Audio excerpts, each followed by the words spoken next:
व्युत्पत्त्यर्थ ये है भारत शब्द का भासी रतः। भासी मने प्रकाशे, ज्ञान प्रकाशे रतः, उसको बोलते हैं भारतः। ये सब शब्द छूटे जा रहे हैं, लोग इंडिया शब्द बहुत पसंद करते हैं। हिंदुस्तान का जो नाम है वो यही है, भारत। प्रकाश की पूजा करने वाला, प्रकाश का आदर करने वाला,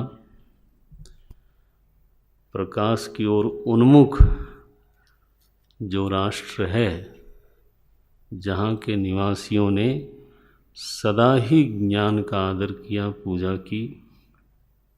कभी यहाँ कोई प्रचलित मर्यादा माने सामाजिक मर्यादा के विरोध में जाए, सिद्ध प्रचलित मर्यादा अथवा सामाजिक मूल्यों के विरुद्ध कोई बात कहे तो उसके विरुद्ध कहने वाले जरूर समाज में होते हैं हिंदुस्तान में। लेकिन दर्शन के ऊपर अगर किसी का दर्शन अलग हो तो उसका अनादर अथवा उसको लेकर के किसी की हिंसा करने की वृत्ति इस देश के इतिहास में नहीं मिलती। मीरा का विरोध हुआ, लेकिन वो सामाजिक मूल्य का विरोध करने के कारण हुआ, कोई वो दर्शन का विरोध नहीं था। एक सिद्ध सामाजिक जीवन मूल्य है कि बहू बेटी को ऐसे रहना चाहिए, वो भी राज परिवार में, वो भी राजस्थान में, वो भी राजपूत घर में।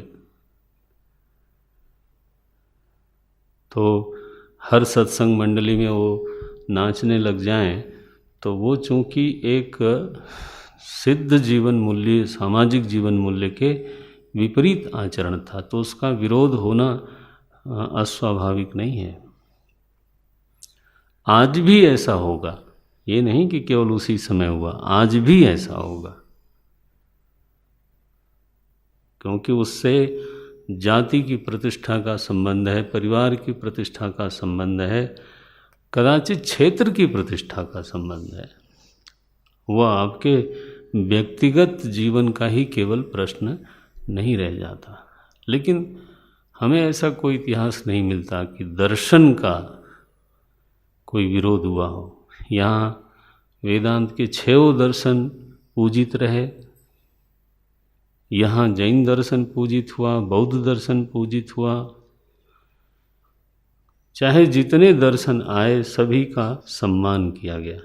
चाहे समाज ने उसको स्वीकार भले न किया हो, लेकिन उस दर्शन के अनुयायी या उस दर्शन के जो प्रणेता संत हुए, आचार्य हुए, उनको समाज में तो पूजा गया, उनको भिक्षा दी गई, उनको घर में सम्मान से रखा गया। इसलिए इसको बोलते हैं भारत। सुकरात को विष यहाँ नहीं दिया जाता, यीशु को फांसी नहीं चढ़ाई जाती। दृष्टांत देना जरूरी था, नहीं तो नहीं देता मैं। किसी के ऊपर कोई गलत संकेत के लिए नहीं, लेकिन संस्कृतियों का अपना एक वैभव होता है। यहाँ कबीर का विरोध किया समाज ने, पूजा भी की।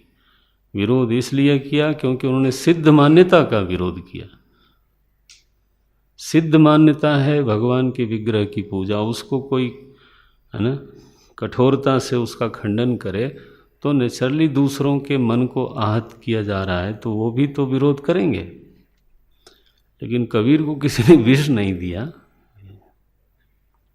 उसी काशी में जहाँ पर इतने दृढ़ सनातनी लोग रहते हैं, उसी काशी में कबीर रहे और सम्मानित होकर रहे।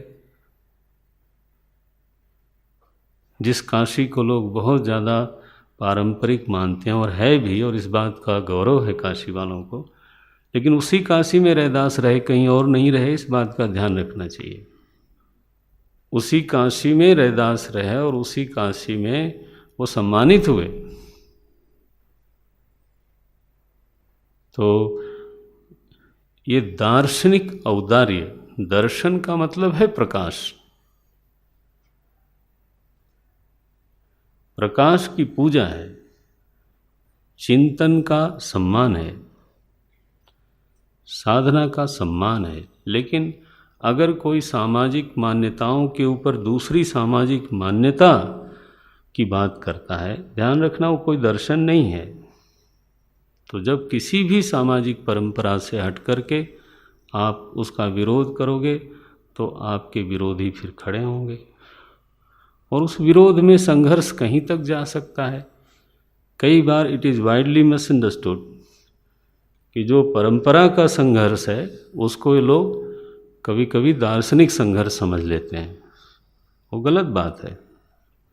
परंपरा का विरोध अलग चीज़ है, दर्शन का विरोध अलग चीज़ है। मंडन मिश्र और शंकराचार्य जी आमने सामने बैठ करके 15 दिन शास्त्रार्थ कर सकते हैं। देखो, परंपरा की तो स्थिति ऐसी है, मैं आदर करने के लिए परंपरा होती है, अनलेस और अनटिल वो पूरी तरह से दूषित हो या जन विरोधी हो। अन्यथा परंपरा का विरोध करना एक गर्हित कृत्य है। आज गणतंत्र दिवस है, मैं आपको चलो एक नाम ले लेता हूँ। हमारे पूर्व राष्ट्रपति जी नारायणन साहब, उन्होंने गणतंत्र की पूर्व संध्या पर राष्ट्रपति को ये कर्तव्य है या कहिए राष्ट्रपति का अधिकार है कि वो राष्ट्र के नाम संदेश दे। तो एक बार उन्होंने संदेश नहीं दिया, पता नहीं कितने लोगों को याद होगा। उन्होंने बुलाया एक दो पत्रकारों को और उनको इंटरव्यू दिया।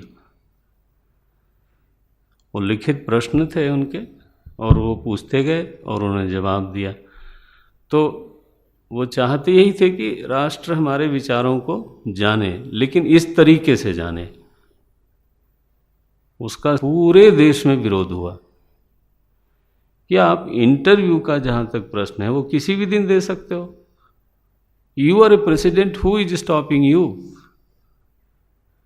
लेकिन इट डज नॉट मीन कि जो एक परंपरा चली आ रही है 45 साल से 50 साल से, तो उसी दिन आपको ये करना है। आफ्टर ऑल परंपरा ही है ना कि प्रधानमंत्री जी इस टाइम ज्योति पे जाएंगे और 2 मिनट का मौन रहेंगे।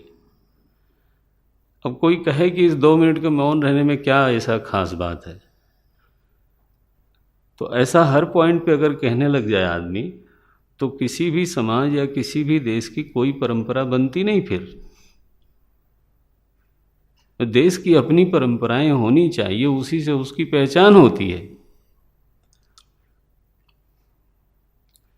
झंडा इसी तरह से फहराया जाएगा, उसकी लंबाई इतनी होगी, चौड़ाई फिर इतनी होगी। क्यों कहा जाता है? इसमें लॉजिक क्या है?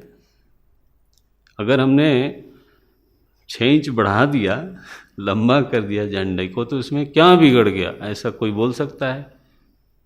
नहीं, बोले ये हमारी परंपरा है, हम नहीं मानते परंपरा को। तो तुम नहीं मानते तो तुमको हम नहीं मानेंगे, सिंपल बात है। आप अगर समाज को नहीं मानते हो तो समाज आपको क्यों मानेगा?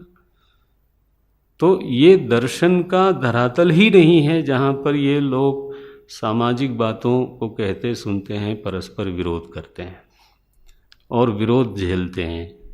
ध्यान रखना, वो कोई दार्शनिक धरातल है नहीं, वो एक सामाजिक धरातल है।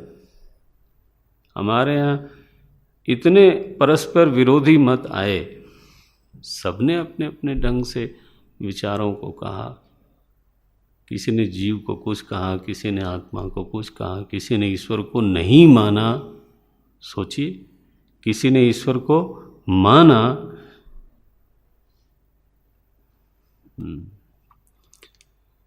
इसलिए ज्ञान की जहाँ पूजा हो, चिंतन का जहाँ आदर हो, लोग उसमें रमते हो, इस शब्द में ये अर्थ छिपा है। भारत